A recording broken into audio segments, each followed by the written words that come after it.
How's it going? Just got my 72-inch aluminum multi-use loading ramp. It weighs about 17 pounds. It's 72 inches long, made out of aluminum obviously. Comes with an included attachment strap. Ramp's nice and lightweight. Got a carrying handle for moving around when you aren't in use.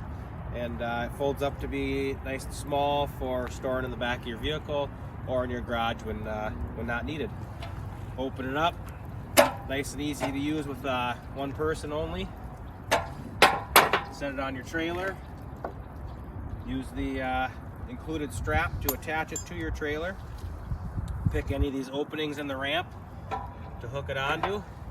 Hook it onto your trailer or vehicle. Snug it up. Make sure it doesn't go anywhere. Now you can load your bike.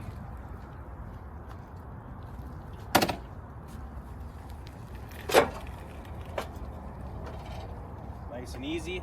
Sometimes I like to buy them in a pair if your loading surface is higher than mine and you need to walk up next to your bike when loading. Nice and simple, easy to use.